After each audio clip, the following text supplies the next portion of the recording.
There's a specific kind of confusion that only happens in love. It's when you know something isn't working. You know it, your friends know it, your family knows it, and somehow you're still in it. Still hoping, still texting, still falling.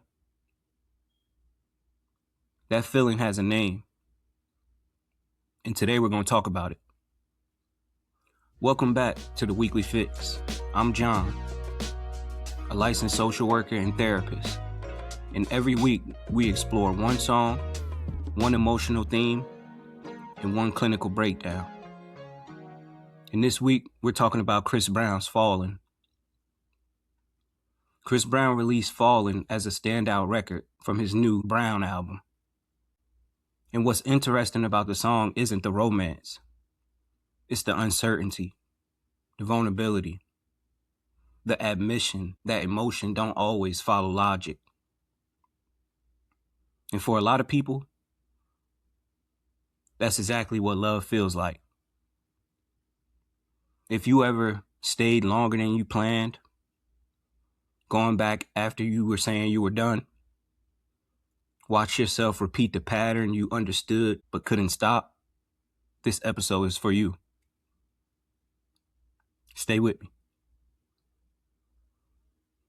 Before we talk about the words, let's talk about the sound.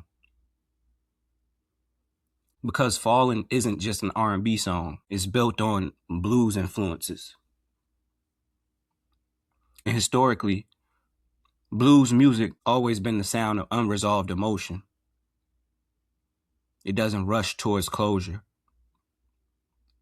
It sits inside the arc. And that's exactly what this song does. What makes this song specifically interesting is there's two emotional perspectives. Chris Brown's voice sounds conflicted. He recognized the relationship isn't working, but he's still emotionally pulled towards it. Leon Thomas sounds different. He sounds like someone living in the aftermath, the regret, the loss, the realization that love alone wasn't enough. Together, they create a complete emotional cycle. People weren't just listening to the song. They were sending it to people. And that's usually a clue. When a song becomes something people use to communicate what they can't say themselves, it means the song found a feeling that didn't have language yet. And that's exactly what Fallin did. At first glance, this sounds like a love song. But underneath it is something more specific. This is anxious attachment in action.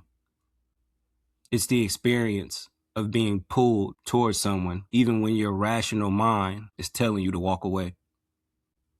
And one thing I want to be very clear about, that gap between knowing and doing, that's not a weakness. That's not stupidity. And it's not a lack of self-respect. It's a nervous system pattern. This song maps attachment cycle almost perfectly. First comes conflict. You recognize the problems. You question the relationship. You tell yourself you're done. Then comes the pull, the loneliness, the longing, the hope. And suddenly, all the reasons you wanted to leave become harder to access. Then comes the aftermath, the regret, the grief, the realization that nothing actually changed, and somehow the cycle begins again. This song is for a person who keeps going back, the person who keeps checking their phone, the person who knows better but still hopes, the person who can't explain why they can't let go. If that's you, you're not alone, and you're not broken. Attachment theory tells us that our earliest relationship becomes templates, not destinies, templates. They shape how we experience closeness, distance, trust, and rejection. People with anxious attachment often experience uncertainty as emotionally threatening. The result? They pursue harder, think more, feel more intensely, and often mistake emotional intensity for emotional compatibility. Another concept that's important here is repetition compulsion. In simple terms, we tend to recreate familiar emotional experiences, even painful ones. Not because we enjoy suffering, but because some part of us is still trying to heal the original wound. This brings us to the most important concept in the episode: intermittent reinforcement. When a relationship is inconsistent, sometimes loving, sometimes distant, sometimes available, sometimes unavailable, the brain becomes more attached, not less. Unpredictability increases emotional investment, which is why some of the hardest relationships to leave are often the least stable ones. At its core, falling isn't about romance. It's about longing. It's about trying to find something through another person, whether that be validation, safety, belonging, connection. And when those needs go unmet elsewhere, relationships can start carrying more emotional weight than they were ever meant to hold. I also think it's important to acknowledge what this song represents culturally. A lot of men are taught to project certainty, to stay in control, to suppress confusion, to suppress vulnerability. And this song does the opposite. It allows uncertainty to exist out loud. And that's part of the reason so many people connect with it. I want to leave you with these questions this week. When you find yourself falling for someone, what are you actually chasing? Is it the person, or is it the feeling the person gives you? Because those are two very different things. Here's the reframe. The falling isn't the problem. The falling is the information. It's the nervous system pointing towards an unmet need. The goal isn't to stop feeling. The goal is to understand what the feeling is trying to tell you. The next time you feel the urge to reach out, pause. Not to stop yourself, not to judge yourself, just to ask, what do I need right now that I'm hoping this person will give me? Name it. Get curious about it.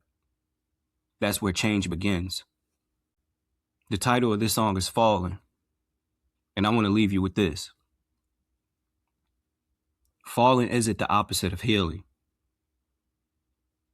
Sometimes falling is the first honest thing we allow ourselves to do. The goal isn't to avoid the fall. The goal is to understand what keeps pulling you toward it. Because once you understand the pattern, you finally have the chance to change it. This has been the Weekly Fix. And this week's fix was Chris Brown's Fallin' and the psychology of anxious attachment, emotional longing, and relationship cycles. If this frequency met you where you are today, follow the show and share it with someone who may need it.